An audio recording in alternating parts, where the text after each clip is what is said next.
The idea of remaking every movie ever made and many times over is just getting tiring. It's a pathetic waste of imagination, and Hollywood producers should make something new. It's like wiping your ass on the same toilet paper again and again. It just keeps getting shittier. But to be fair, remakes can be done well, and the science fiction genre depends somewhat on special effects, and this is one category in which remakes can improve. But the 1950s were the golden age of science fiction movies. Movies involving space exploration, science experiments gone wrong, and of course, alien invaders. So let's take a look at some of the classic Invader movies and their remakes. In order for it to make the list, the original has to be from the 50s and the aliens have to come to us. Check it out, there's going to be 3 parts. In part 1, we're going to look at The Day the Earth Stood Still, The Thing, and Earth vs. the Flying Saucers.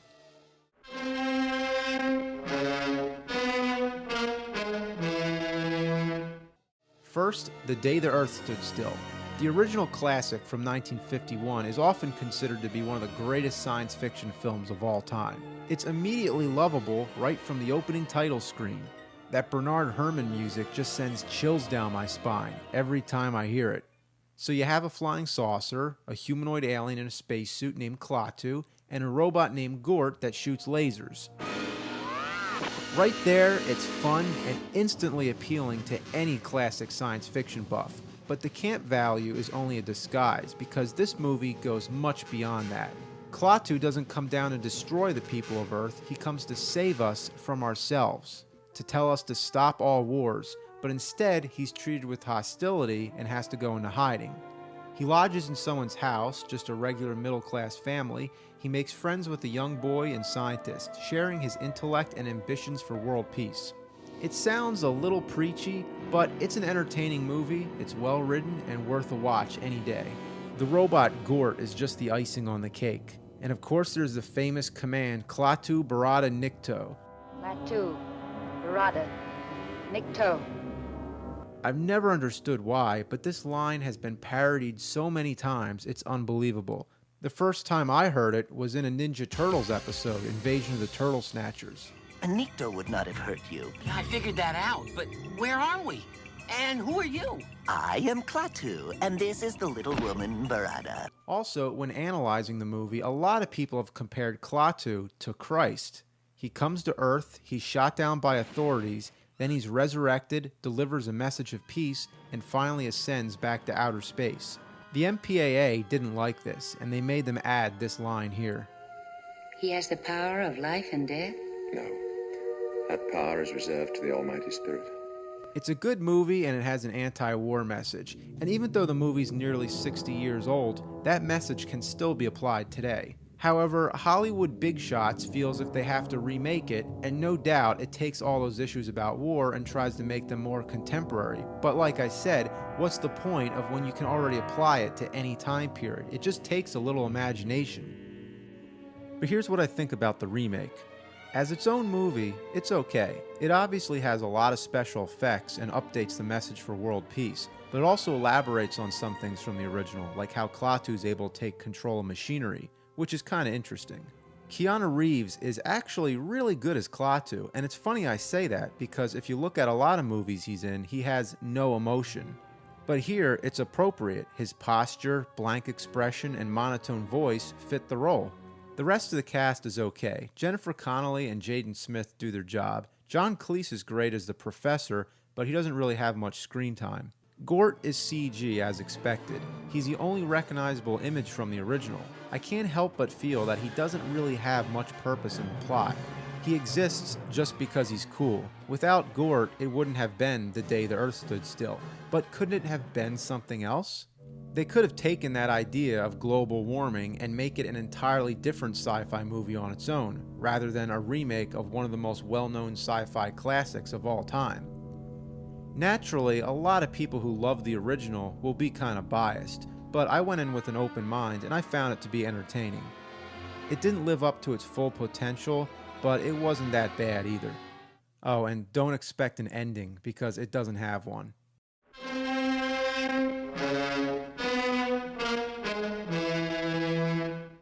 The Thing was based off a short 1938 novel, Who Goes There, by John W. Campbell Jr. It was about a bunch of scientists in the Antarctic who find a frozen spacecraft and its alien visitor. The 1951 movie changes things around a little. The first thing is the title, and by the way, it's one of the best title screens ever. As for location, it takes place in the North Pole rather than the South.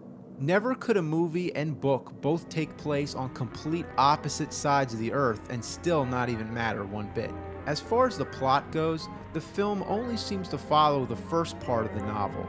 They find the spacecraft in the ice. They all gather around to determine that it's saucer-shaped. They try to blow it out with dynamite, accidentally destroying the ship and therefore losing the discovery of a lifetime. However, they find one of the aliens and bring it back to their camp. In a frozen state of hibernation, the thing thaws thanks to some dumbass putting an electric blanket over it. The thing escapes and goes on a rampage, and this is where the movie really differs from the book. In the book, the alien is able to assimilate its victims by multiplying and taking on the victim's likeness. In the movie, its body is made of vegetable. It feeds on blood, and if it loses a limb, it can grow it back. It doesn't really kill a lot of people, which is a little disappointing. Most of the scientists want the creature dead, but there's a classic archetype mad scientist who wants to preserve the creature and learn from it. The dialogue is really good for a 1950s movie. The characters' lines overlap one another, and it sounds much like they're really talking and not just reciting lines from a script. But this is common in producer Howard Hawks' movies. He's done comedies before, like Bringing Up Baby and His Girl Friday, but never a horror movie. Speaking of comedy, there's a very subtle sense of humor going on. What'd you say the number of that bulletin was? 629-49, item 6700, extract 75,131. Oh, that one. There's a lot of suspense as you're always anticipating when the thing will show up next, but in a good way, and it also ends with one of the most famous and chilling science fiction movie lines ever spoken. Watch the skies, everywhere. Keep looking. Keep watching the skies. The Thing from Another World has been colorized and most notably remade by John Carpenter. The 1982 remake, simply titled The Thing, owes a lot to the original. It recreates the awesome title screen, but it omits the whole scene where they blow the spacecraft out of the ice. However, they actually make reference to it as if they're referring to the team from the first movie, so in some strange kind of way, it's almost like a sequel. But this time it sticks closer to the rest of the book. It takes place in the Antarctic, and the Thing is able to assimilate its victims like in the novel. What happens here is that whenever somebody comes in contact with the Thing, they become the Thing. But first, it turns itself inside out with guts and gore squishing all over the place. You never actually see anything of the creature, that is, anything definite. It's just a blob of grotesque body parts. Roger Ebert called it a great barf bag movie, but I'd go further to say this is a movie that forces you to puke, then shoves your face in it and makes you eat it, then barf it up again.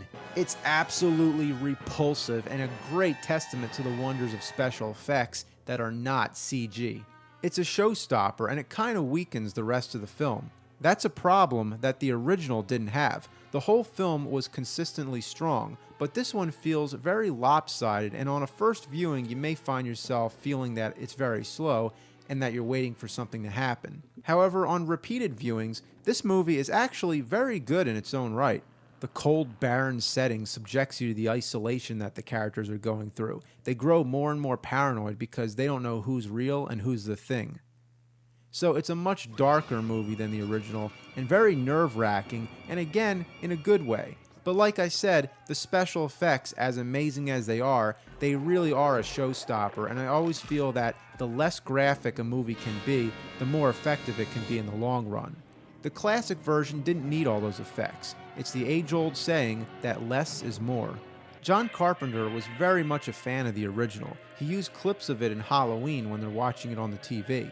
He obviously had great respect for it, and if you're going to remake a movie, why make it the same, especially when the original was so different from its source material. So what he's accomplished is in fact a great remake which complements the original. Both have their own strengths, and even though I always prefer the original for its characters, its humor, and atmosphere, I love them both. But why remake it again? Supposedly it's being done, but for God's sake, is it really necessary?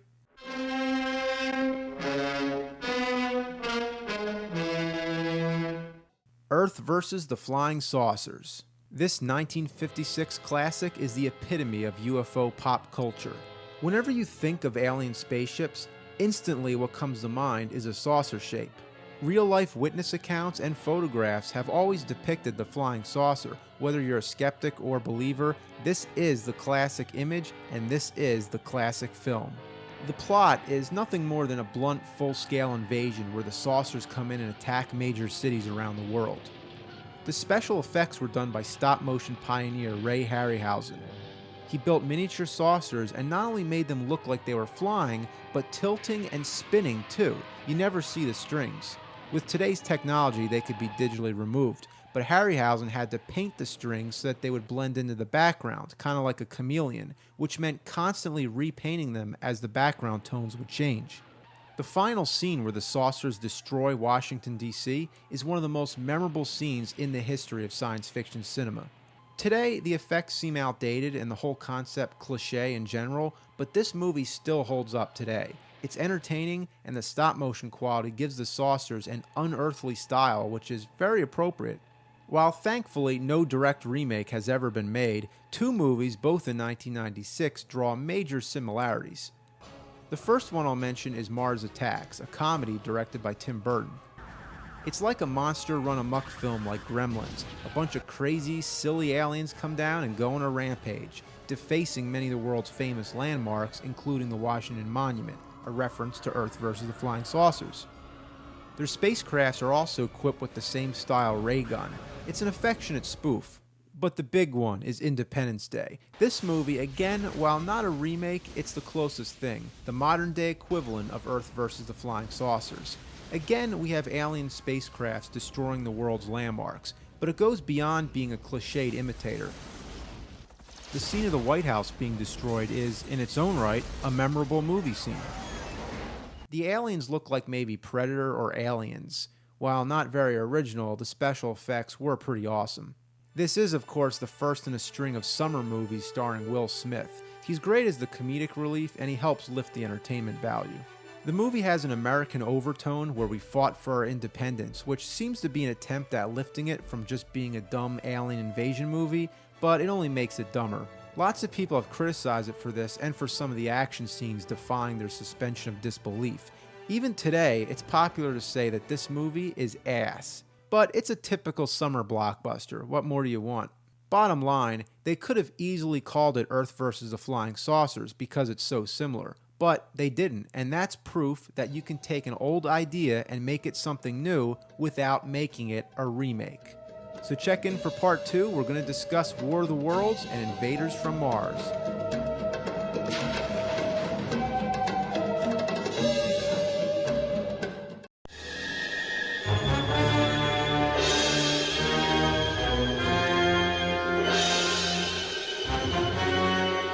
Welcome to part 2. I'm talking about 1950s alien invader movies and their remakes.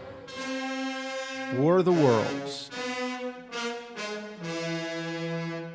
From H.G. Wells to Orson Welles to Spielberg, War of the Worlds has had quite a history. It began with a novel by H.G. Wells published in 1898. Martian war machines come to Earth to wipe us out. It was a terrifying concept, and the idea of giant robotic fighting vehicles marching around blasting heat rays was an awesome idea. Where do you think they got the idea in Star Wars? In 1938, it was adapted into a radio drama by Orson Welles. It was done in the style of a live newscast, so people who tuned in late thought it was real, and that caused mass hysteria.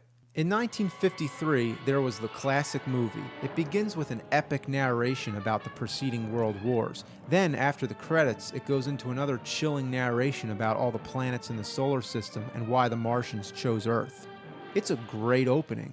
The movie takes many liberties with the book. It changes its time period from the time the book was written to the time the movie was made. It changes the location from England to California, and rather than the tripod war machines, the Martians use hovering spacecrafts. And they're not the cliched flying saucers. For 1953, they look amazing, not to mention it's in color, unlike most science fiction movies of the time, or ones that would even follow for a decade.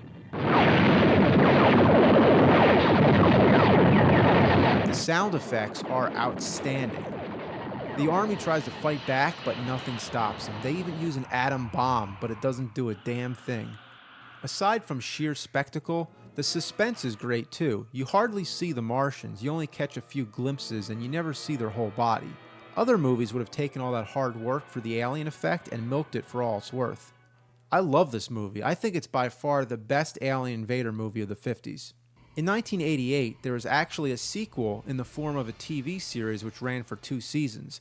The first episode was a 90-minute feature-length special which continued the story of the original film, taking place many years later. Originally, the series was planned in the 70s and conceived by the original film's producer, George Powell, who passed away before it finally saw the light of day. It also uses the same spacecrafts. Nothing was changed, and the special effects were indistinguishable from the original movie. The only major difference is the Martians. Now they disguise themselves as humans. A third arm bursts out of the chest and gouges out the eyes of the victim. For a TV show, it was pretty violent, and it scared the shit out of me as a kid. Those 3 fingers would haunt my dreams. But now, fast forward to June 2005. This would be a crazy special month for some reason, because this is when the War of the Worlds remake would come out. All 3 of them.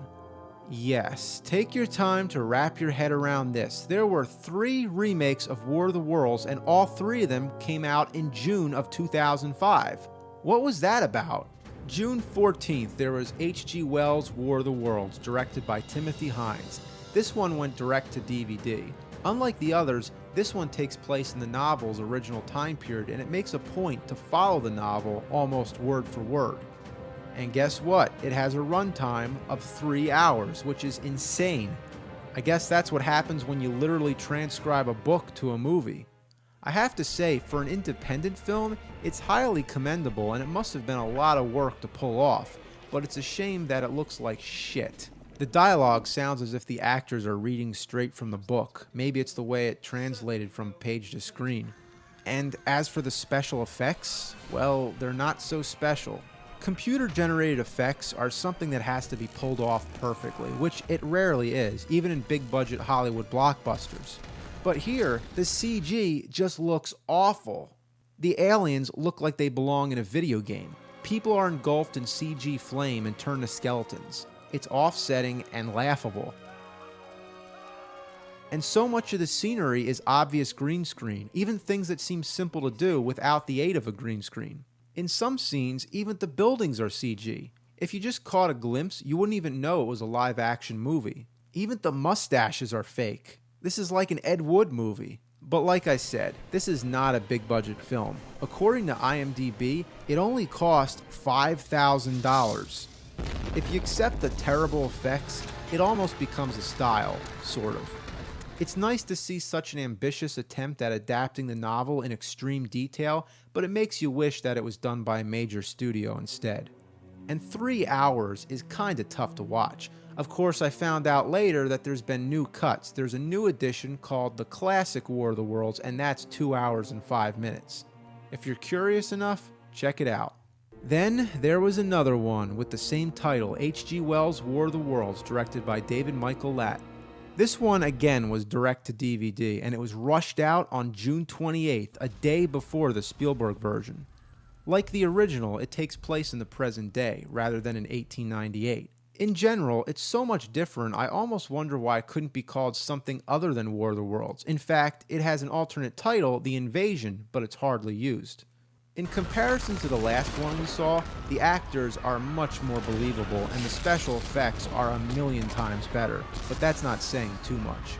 The Martian war machines are like giant crab monsters, which is fine, and there's also some great apocalyptic scenery.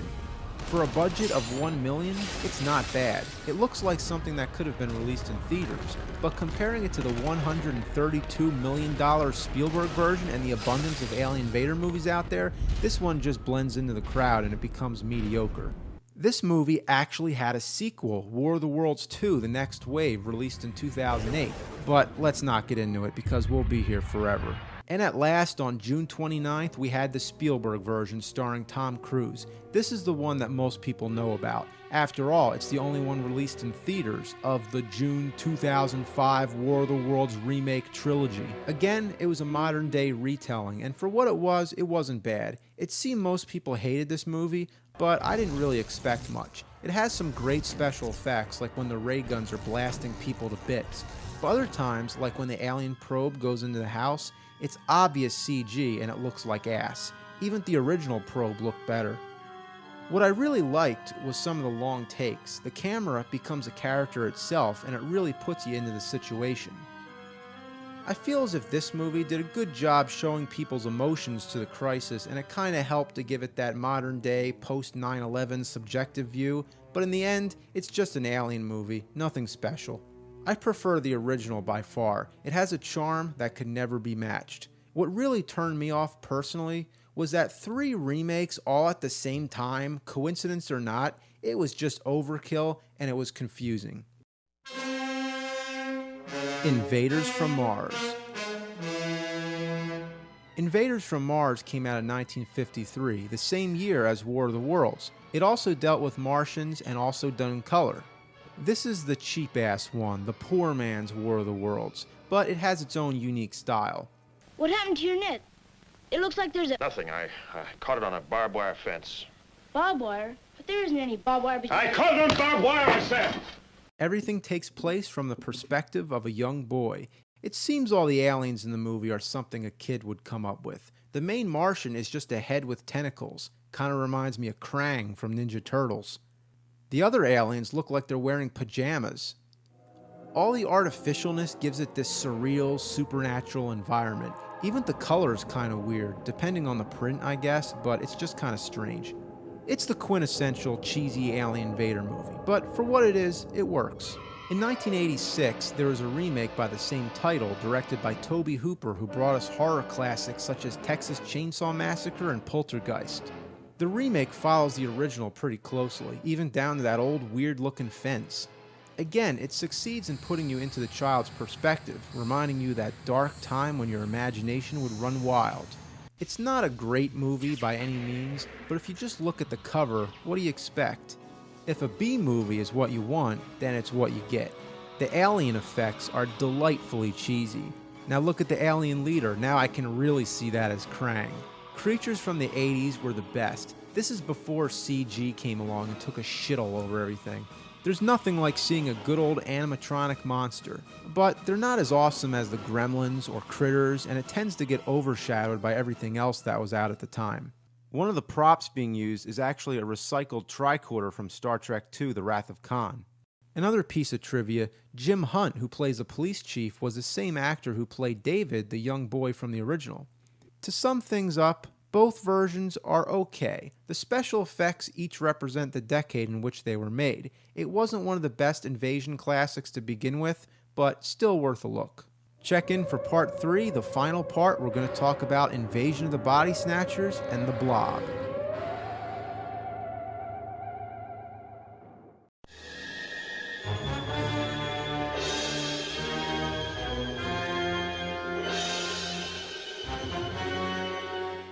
Welcome to part 3, the conclusion. I'm talking about 1950s alien invader movies and their remakes. Invasion of the Body Snatchers. It was based on the 1955 novel The Body Snatchers by Jack Finney, not to be confused with the 1884 novel The Body Snatcher by Robert Louis Stevenson, which was made into a movie in 1945 starring Boris Karloff and Bela Lugosi. Now that I've confused the hell out of you, let's move on. The 1956 movie, Invasion of the Body Snatchers, is a movie without much special effects. It's about a doctor who finds a bunch of people who think that their family members are not themselves, but rather an imposter taking on their likeness. The doctor thinks it's mass hysteria, but slowly discovers the truth that an alien race is coming down in seed pods. Once they hatch, so to say, they take on the appearance of the nearest human, and then when the human goes to sleep, they become the alien, or something like that. Like I said, it doesn't have much special effects, but it's real entertaining. The Doctor is telling us the story, so we see everything unfold from his point of view. This is what I like, because it really subjects you to his character, and his narration makes it feel like a detective movie. You really feel the paranoia going on, that you can't trust anyone around you. Often, this movie's been analyzed a bit too much. Some people say it has something to do with communism, but I never looked into it that deep. Either way, it's a classic, and it's one that's been referenced countless times. There is a Bugs Bunny parody, Invasion of the Bunny Snatchers, and in Gremlins, they're watching it on the TV. Like any classic, it's been remade more than once. Here we have the 1978 version of the same title. What I like about this one is that it helps clarify how the pod people take over. Once the duplicate becomes conscious, the original person pretty much dies when they go to sleep.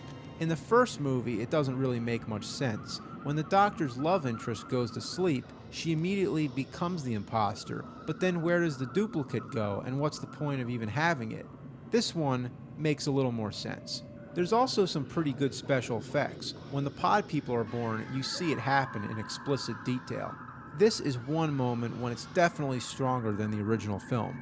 The title sequence showing outer space and the pod's descent to the Earth is really neat. It's almost like an old documentary you'd see in science class. The whole movie has a lot of interesting camera work and weird music. At times, it feels like a 70s acid fest. It's a little bit too weird. I feel as if it's trying too hard to be artsy, and the pace very drawn out and slow. At 1 hour and 55 minutes, it's way too long. Just a little trivia, the star of the first movie, Kevin McCarthy, has a cameo. And you know what? That reminds me, that's what I miss most. The first movie had a voice from the Doctor's perspective. You follow him around and feel as if you are the character. A woman who said her uncle wasn't her uncle, but I didn't listen. But here, it doesn't have that. You have all these different characters, but none of them do you actually latch onto. In 1993, there was another remake, just called Body Snatchers. It changes the main setting from a small town to an army base, and it centers around a family who works there, or something. The seed pods have tentacles which crawl into the body of the victim and literally suck out their identity. Inside the pod, the duplicate takes form, and once alive, it disposes of the victim. And whenever a pod person notices a real person, they point and do this obnoxious scream. The movie's short, but it trudges along at a snail's pace. It doesn't get interesting until about 45 minutes in. It captures the paranoia, and it has some funny moments, like a kid falling from the sky. It's not too bad, but it's not memorable by any means. In 2007, it was remade again, this time called The Invasion, so it seems now they just keep using different pieces of the title just to make it sound original. But wasn't The Invasion the alternate title of one of the War of the Worlds remakes? Oh, I don't care. This time, there's more of a technical explanation of how people become the alien imposter. A human first becomes contaminated, and then when they sleep, the alien spores take over the brain. It's a lot like a disease, and it's spread by being puked in the face. You don't get any more blunt than that. The special effects are minimal but explicit. It's what you expect from a contemporary movie like this. It has a famous cast. Daniel Craig and Nicole Kidman are the stars. But is it any good? Well, it's not too bad, but by today's standards, it's nothing special. Invasion of the Body Snatchers is one of those movies where every time they remake it, it reflects the social anxieties of the time, so filmmakers feel the need to keep updating it for modern audiences. And it's also such a broad concept that every time they remake it, each version stands apart. So what it comes down to is that it's just a very remakeable movie. The Blob. The 1958 classic is one of my favorites of the Alien Invasion Monster on the Loose franchise. A meteor crashes to Earth, bringing with it an alien life form that's hungry for humans. But this alien doesn't have crazy eyes or tentacles or any real features. It's just, well, a blob. A bloodthirsty mass of space slime. The simplicity of it is ingenious. As it absorbs people, it grows in size and becomes more red. It's a great concept. While modern moviegoers might laugh at its primitive special effects and obvious use of miniatures, this is not a movie about visual effects and to me rises above the typical B-movie. The best thing about it is Steve McQueen. This is the movie that got him his start in acting. He plays a teenager, even though he was about 28 at the time. Instantly, he's a funny and likable character, and that's what keeps this movie so interesting. It's a story of Boy Cried Wolf. The teenagers are causing trouble, playing pranks, and racing cars backwards. But then, when they learn of the Blob, none of the adults and authorities believe them, so they have to take care of things themselves. It's groundbreaking in a sense that it's one of the first movies of this kind to portray young kids as the heroes. Another thing that makes the movie so charming is its 1950s setting. The cars, the clothes, the way people talk, the movie-going experience. It's so obvious that it's the 50s that it becomes an authentic cliche of itself. Right here at the Colonial Theater in Phoenixville, Pennsylvania, is where the movie's key scene took place, where everybody runs out from the Blob. And that's another reason why this movie is so appealing. It takes place in a regular small town where every year they celebrate Blob Fest, where all kinds of madness goes on. This one I attended happened to be the Blob's 50th anniversary. There was a Steve McQueen lookalike contest, vintage vehicles, some of which are from the movie, and of course a screening of the Blob in the very same theater in which its most memorable scene takes place. It's like living the movie, quite literally, because everyone reenacts the running out scene.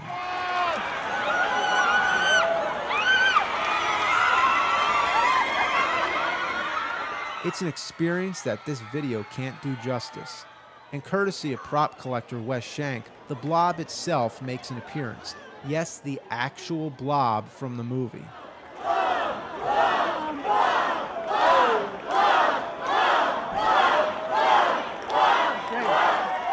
It's interesting how this whole event brings everyone in the town together. The same way in the movie, the Blob invades the very same town, and in the end, everyone has to work together. That's where the movie really resonates with me. If people are having fun, you throw in human spirit, you throw in alcohol, it's a guaranteed good time. But now, let's get to the sequel. In 1972, there was Son of Blob. Well, that's what it was called when I saw it on TV, hosted by Grandpa. So who'd you expect, Mr. Spot? It's me, Grandpa! But more commonly, it's called Beware the Blob, as in beware this movie. Everything I love about the original is absent here. It's still very low budget, but this time it doesn't work in its favor. There's no likable characters. All you have is the Blob, and you just want to see it devour everybody because you don't care. It makes you wish the effects were better because this movie doesn't really have anything else going for it. One of the Blob's first victims is a kitten. Like, come on, that's not even fair.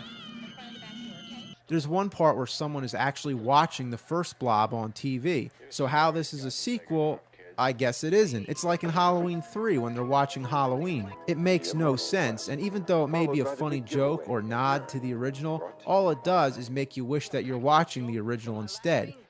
It's as if the best part of the movie is seeing the first movie within the movie, and for that, it's the only good part, but that doesn't count.